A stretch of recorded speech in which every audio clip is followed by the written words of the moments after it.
नमस्कार। आज अश्विन शुक्ल त्रयोदशी शके 1936 सादर करीत आहोत ठाणे वार्ता। ठळक घडामोडी। आगामी विधानसभा निवडणुकीत भारतीय जनता पक्षाला सर्वाधिक जागा मिळण्याची शक्यता। धर्मराज्य पक्ष विधानसभा निवडणुकीपासून दूर आणि प्रचाराच्या शेवटच्या टप्प्यात पंतप्रधान नरेंद्र मोदींच्या 2 सभा। या आणि इतर घडामोडी विस्तृतपणे पण काही क्षणातच। ठाणे वार्ता पहा श्रीस्थानक वाहिनीवर।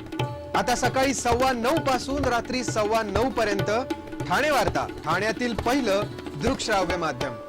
श्रीस्थानक वाहिनी ठाण्याची स्वतःची वाहिनी। ठाण्यातील घडामोडी, कार्यक्रम, वादविवाद, अगदी गाणी, नाटक याचा आनंद घर बसल्या पहा श्रीस्थानक वाहिनी। आपल्या ठाण्याचं हक्काचं व्यासपीठ श्रीस्थानक वाहिनी। ठाणे वार्ता आता संकेतस्थळावर देखील ठाणेवार्ता.com वर क्लिक करा आणि ठाण्याच्या घडामोडी जाणून घ्या। ठाण्यातील पहिलं ऑनलाईन माध्यम ठाणेवार्ता.com। नमस्कार मंडळी, दर रविवारी पाहायला विसरू नका। नमस्कार मंडळी, आपल्या प्रश्नांचं थेट उत्तर। ठाणे वार्ता पहा श्रीस्थानक वाहिनीवर। आता सकाळी 9:15 पासून रात्री 9:15 पर्यंत ठाणे वार्ता, ठाण्यातील पहिलं दृकश्राव्य माध्यम। राज्यामध्ये 5 पक्षात वर्चस्व मिळवण्यासाठी सध्या जोरदार राजकीय लढाई सुरू असली तरी राज्यामध्ये भारतीय जनता पक्षाला सर्वाधिक जागा मिळतील असा अंदाज ठाण्यातील नियती ज्योतिष वास्तू केंद्राच्या शेखर साळगावकर यांनी व्यक्त केला आहे। शिवसेना, भारतीय जनता पक्ष, काँग्रेस, राष्ट्रवादी काँग्रेस आणि महाराष्ट्र नवनिर्माण सेना अशा प्रमुख 5 पक्षांमध्ये राज्यावर वर्चस्व मिळवण्यासाठी निकराची लढाई सुरू आहे। सर्वच पक्षांतर्फे स्पष्ट बहुमत देण्याचं आवाहन केलं जात आहे। त्यावर बोलताना साळगावकर यांनी भारतीय जनता पक्ष आणि त्यांचे मित्र पक्ष यांना मिळून सर्वाधिक जागा मिळतील असा अंदाज व्यक्त केला आहे। या निवडणुकीत अपक्ष आमदारांची संख्याही वाढण्याची शक्यता आहे। भारतीय जनता पक्षानंतर राष्ट्रवादी काँग्रेसला जागा मिळतील असा अंदाज त्यांनी व्यक्त केला आहे। निवडणुकीचा काळ हा आत्महत्येस प्रवृत्त करणारा काळ आहे। अशा ग्रहस्थितीत मनुष्य जाचाला कंटाळून दुसऱ्याचा घातपात करतो किंवा परिस्थितीला कंटाळून आत्मघात म्हणजेच आत्महत्या करतो।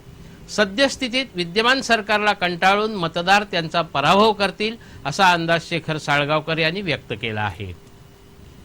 अश्विन पौर्णिमेला म्हणजे बुधवारी होणारं चंद्रग्रहण फक्त पूर्व भारतातूनच दिसणार आहे, ही माहिती खगोल अभ्यासक दाकरू सोमण यांनी दिली। अश्विन पौर्णिमा म्हणजे 8 ऑक्टोबर रोजी होणारं चंद्रग्रहण जिथे संध्याकाळी 6:05 चंद्रोदय होणार आहे अशा पूर्व भारतातील प्रदेशातूनच फक्त दिसेल असं दाकरू सोमण यांनी सांगितलं। हे चंद्रग्रहण मुंबई पुण्यातून दिसणार नाही, त्यामुळे ग्रहण विषयक कोणतेही धार्मिक नियम पाळण्याची जरुरी नाही असं सोमण यांनी सांगितलं। दुपारी 2:44 ते संध्याकाळी 6:05 या वेळेत होणारं हे खग्रास चंद्रग्रहण अमेरिका, ऑस्ट्रेलिया आणि आशियातून दिसणार आहे। आपल्या इथून दिसणारं पुढील चंद्रग्रहण पुढच्या वर्षी 4 एप्रिल रोजी दिसेल असं सोमण यांनी सांगितलं।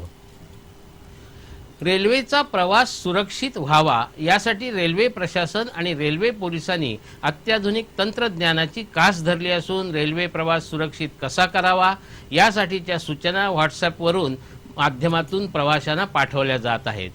प्रवाशांनी संभाव्य गुन्हे टाळण्यासाठी काय काळजी घ्यावी यासाठी या सूचना करण्यात आल्या आहेत। उपनगरीय गाडीतून प्रवास करताना आपल्या बॅगकडे सतत लक्ष ठेवावं। गर्दीतून रेल्वे स्थानकात चढता उतरताना महिलांनी आपल्या पर्सकडे आणि पुरुषांनी बॅगकडे लक्ष ठेवावं।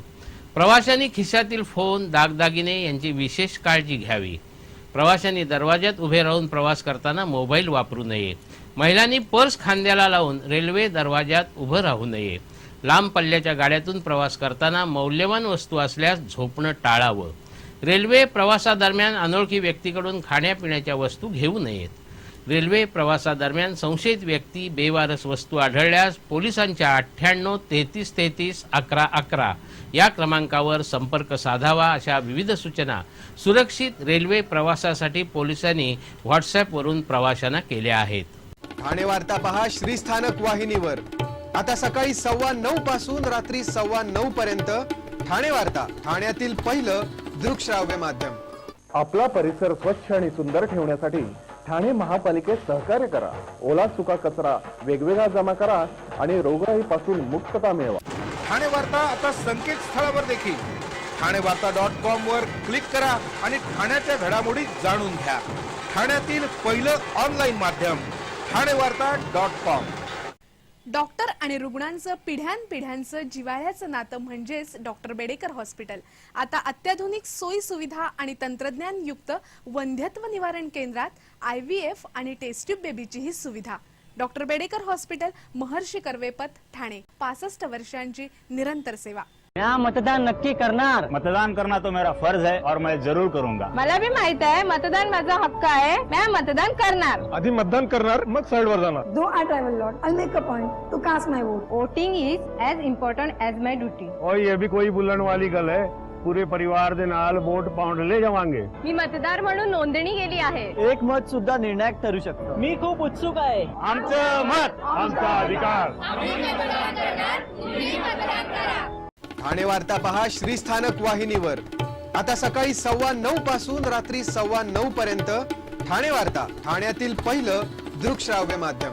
भारतीय जनता पक्षाने कोणत्याही परिस्थितीत स्वबळावर सत्ता आणण्यासाठी चंग बांधला असून यासाठी राज्यामध्ये पंतप्रधान नरेंद्र मोदी यांच्या 25 सभा आयोजित केल्या असून यामध्ये ठाण्यातही शेवटच्या टप्प्यात पंतप्रधानांच्या 2 सभा होणार आहेत.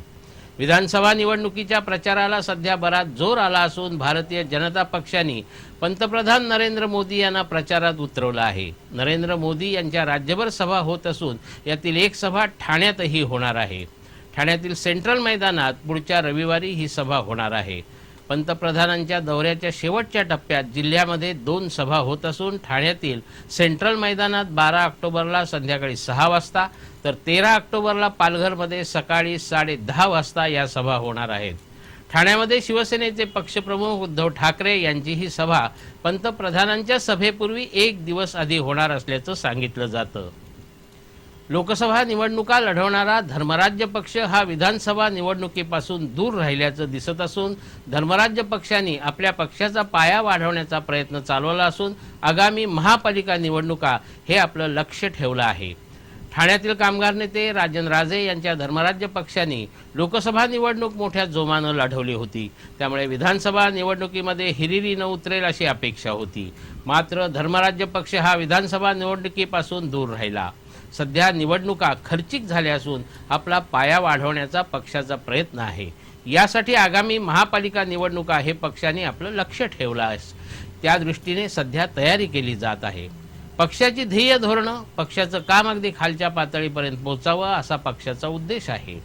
त्या दृष्टिकोनातून सध्या आखणी केली जात असून त्या दृष्टीने धर्मराज्य पक्षाने विधानसभा निवडणुकीपासून दूर राहणं पसंत केलं आहे. कल्याण डोंबिवलीचे उपमहापौर राहुल दामले यांनी आपल्या पदाचा राजीनामा दिला आहे. ऐन निवडणुकीच्या तोंडावर राहुल दामले यांनी राजीनामा देऊन नाराजी व्यक्त केली आहे. राहुल दामले यांना विधानसभा निवडणुकीत उमेदवारी मिळेल अशी अपेक्षा होती, पण पक्षाने त्यांना उमेदवारी दिली नाही, त्यामुळे ते नाराज होते.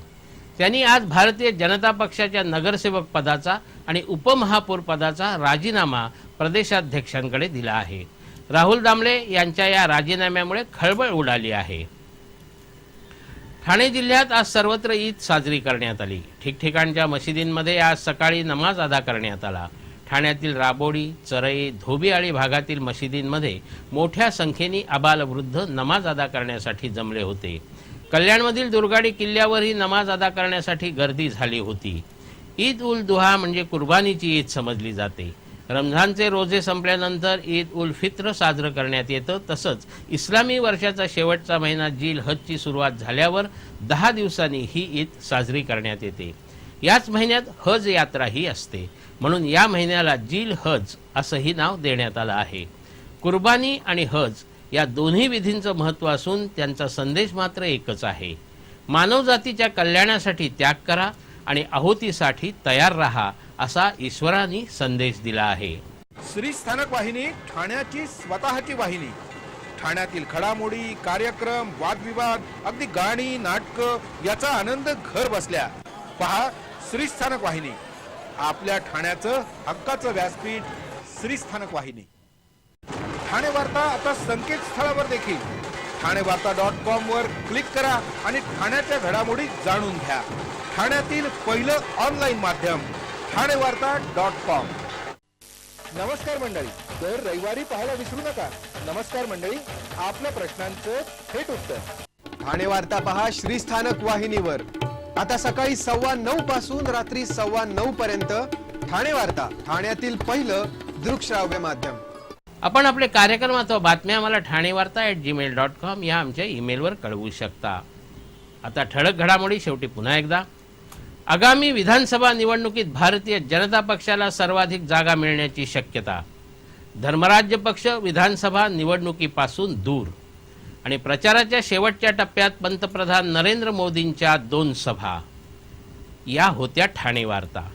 आपली एखादी बातमी पाहिजे राहून गेल्यास आपण ठाणेवार्ता.com या संकेतस्थळाला अवश्य भेट द्या. तर मग पुन्हा भेटू पुढील बातमीपत्रात, फक्त श्रीस्थानक वाहिनीवर. धन्यवाद.